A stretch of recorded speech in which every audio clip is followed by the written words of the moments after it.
Board से NCERT के syllabus से थोड़ा अलग है कि आपने बार बार सुना होगा कि generic medicine and branded medicine. तो आखिर जेनेरिक मेडिसिन और ब्रांडेड मेडिसिन होते हैं क्या है, इसमें क्या अंतर होता है?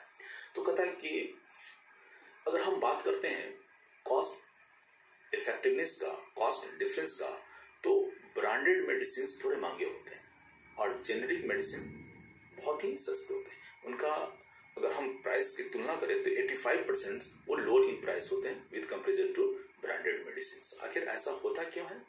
तो जो कंपनी होते हैं, जो मैन्युफैक्चरर होते हैं, वो अपना जो टाइम जो है, वो पैसा जो है, समय जो है, वो मैक्सिमम नए मॉलिक्यूल के डेवलपिंग पर खर्च करते हैं, उसके टेस्टिंग पर खर्च करते हैं और उसके मार्केटिंग पर खर्च करते हैं। तो मान लिया कि मैं कोई एक फार्मास्यूटिकल कंपनी हमारी है और मैंने एक नए ड्रग्स का निर्माण किया, तो उसके ड्रग के निर्माण पर, उसके डेवलपिंग पर, उसके मार्केटिंग पर, उसके जो टेस्टिंग पर जो कॉस्ट आ रहा है वो हमारा काफी ज्यादा आ रहा है।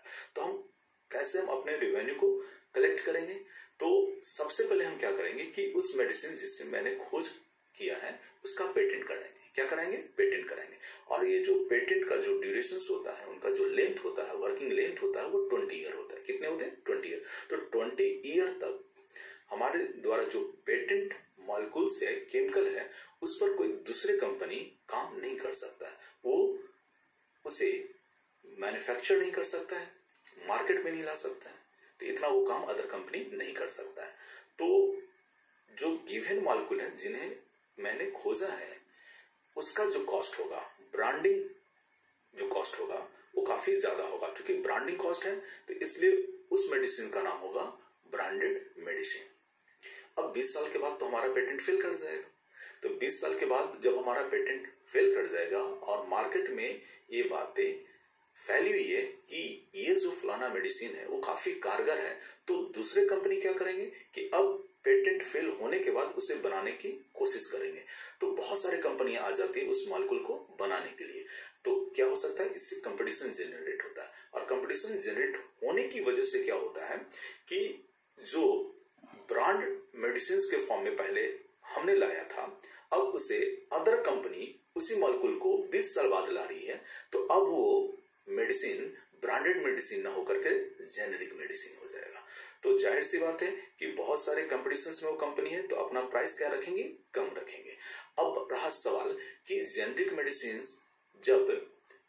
ब्रांडेड मेडिसिन जब जेनेरिक मेडिसिन में कन्वर्ट हो जाएगा तो क्या उसके एक्टिव इंग्रेडिएंट पर कोई फर्क पड़ेगा? तो यहां देखिए, मैंने क्या बोला? उसके एक्टिव इंग्रेडिएंट पर कोई फर्क पड़ेगा? तो जी नहीं, उसके एक्टिव इंग्रेडिएंट पर कोई फर्क नहीं पड़ेगा। तो ब्रांड नेम में जो एक्टिव इंग्रेडिएंट्स होते हैं वो सेम ही होते हैं।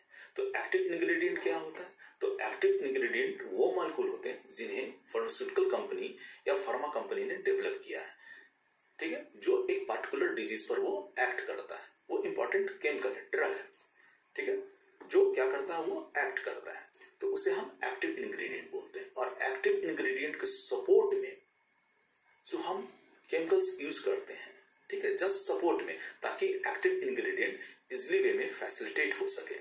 जैसे हम कलर का डिजाइन करते हैं, प्रिजर्वेटिव का के बारे में सोचते हैं, कि फ्लेवर का बारे में बात करते हैं।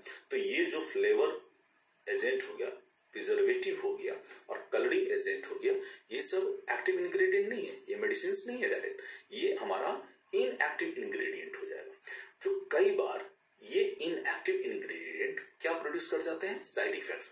और बहुत सारे डॉक्टर्स को पता भी नहीं चलता, क्योंकि उनका मेन फोकस किस पर होता है? वो एक्टिव इंग्रेडिएंट पर, जिस मॉलिक्यूलर फार्मूला पर वो वर्क किए हैं उसके बारे में उन्हें पता होता है। लेकिन कंपनी उस एक्टिव इंग्रेडिएंट्स को किस इनएक्टिव इंग्रेडिएंट के साथ मिला करके दे रही है, ये डॉक्टर्स को कम ही पता होता है। और बहुत सारे डॉक्टर्स होते हैं जिन्हें पता होता है। तो जिन्हें पता होता है वो जानते हैं कि इनएक्टिव इंग्रेडिएंट्स किस तरीके से साइड इफेक्ट्स प्रोड्यूस कर सकते हैं, तो वो पार्टिकुलर पेशेंट्स में ही वो प्रिस्क्राइब करते हैं। तो ये था differences between the generic medicine and branded medicine. Second हम बात करते हैं इसके प्राइस पे। तो मैं पहले ही बता रखा हूं कि जेनेरिक मेडिसिन का प्राइस काफी कम होता है। इंश्योरेंस कवरेज की बात करते हैं तो मान ली कोई मेडिसिन लेते हैं और अनफॉर्चुनेटली उसके कारण बहुत ही सीवियर साइड इफेक्ट्स होता है, तो ब्रांडेड मेडिसिन उसको कवर करता है और जेनेरिक मेडिसिन भी उसे कवर करता है। इंश्योरेंस कवरेज में कोई ज्यादा डिफरेंसेस नहीं मिलने वाले हैं और इनएक्टिव इंग्रेडिएंट्स में भी कोई डिफरेंसेस नहीं है, क्योंकि ये अहम रोल इनका नहीं है। क्लियर? फिर भी एफडीए से अप्रूव लेना पड़ता है। क्यों लेना पड़ता है? क्योंकि कभी कभार ये साइड इफेक्ट्स प्रोड्यूस करते हैं, तो बिना एफडीए के आप ये इनएक्टिव इंग्रेडिएंट्स नहीं दे सकते। नेक्स्ट, अगर हम बात करते हैं स्ट्रेंथ और डोजेज में, तो क्या जो हमारा ब्रांडेड मेडिसिन था जिसकी कॉस्ट काफी ज्यादा था, अगर वो जेनरिक मेडिसिन में कन्वर्ट हो जाता है तो क्या उनके स्ट्रेंथ और डोजेज में कोई फर्क आएंगे? तो काम तो वही है, खाली नाम बदल गया है, ब्रांडेड से जेनरिक मेडिसिन हो गया, तो काम वही है। तो स्ट्रेंथ और डोजेस वाइज कोई फर्क नहीं आएगा। अब बात करते हैं लुक यानी अपीयरेंस और लुक, तो जैसा जो चाहे वैसा वो लुक दे सकता है। तो ये था difference between the generic medicine and branded medicine. अब हम बात क्या किसका कर रहे थे? तो एक्टिव एंड इनएक्टिव इंग्रेडिएंट्स के बारे में। तो देखिए,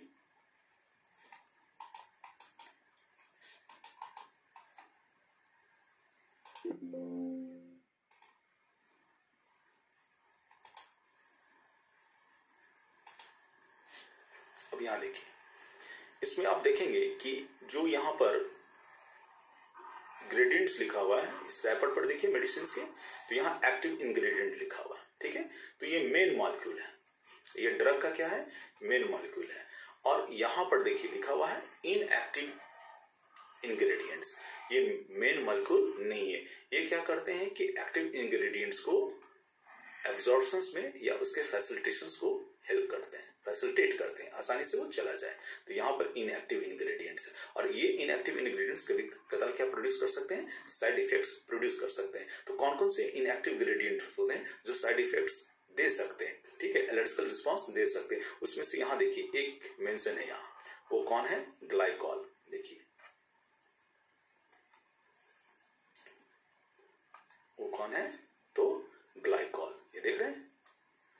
तो ये आपका इनएक्टिव इंग्रेडिएंट्स है। तो नेक्स्ट टॉपिक में मिलते हैं।